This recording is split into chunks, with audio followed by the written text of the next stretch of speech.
સમગ્ર વિશ્વ 5 જૂનના દિવસે વિશ્વ પર્યાવરણ દિવસની ઉજવણી કરે છે। ત્યારે વડોદરાનો એક પરિવાર છેલ્લા ઘણા વર્ષોથી રોજ પર્યાવરણની જાળવણી કરી આ પર્યાવરણ દિવસને વાસ્તવિકતામાં સાર્થક કરે છે।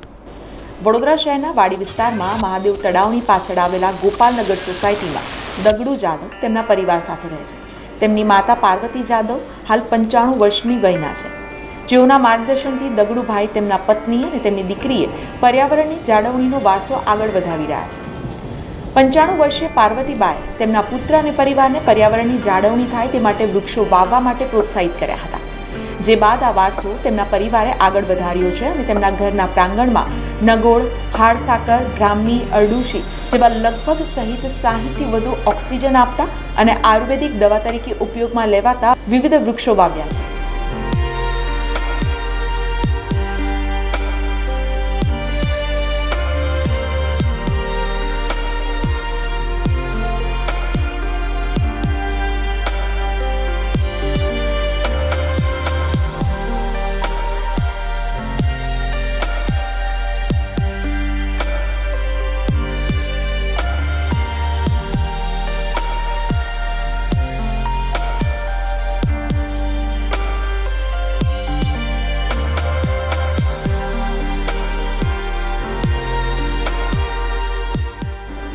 સમગ્ર વિશ્વ જ્યારે પર્યાવરણ દિવસની ઉજવણી કરે છે, ત્યારે ખરા અર્થમાં પર્યાવરણની જાળવણી આ પરિવારે કરી સમાજને પ્રેરણા પૂરી પાડી છે। અમે ઘણા વર્ષોથી આ જે ઝાડો વાવીએ છે અને મારું ફેમિલી પણ કરી રહ્યું છે, એ ઘણા બધા ઔષધીય છે, ફૂલોના ઝાડ છે અને ફળોના ઝાડ અમે લોકોએ વાવેલા છે, ઘણા વર્ષોથી વાવેલા છે અને કરીએ છીએ પણ એનું જતન। કયા પ્રકારના વૃક્ષોને જે તમે વાવેલા? અરડુસીનું પણ ઝાડ છે અમારી પાસે, પછી હાડસાકરનો વેલ છે, પછી નગોડનું ઝાડ છે, પછી બ્રાહ્મી છે, ભાંગરો છે। આ નગોડનું ઝાડ જે છે અને બીજું છે કઈ રીતે ઉપયોગી છે લોકો?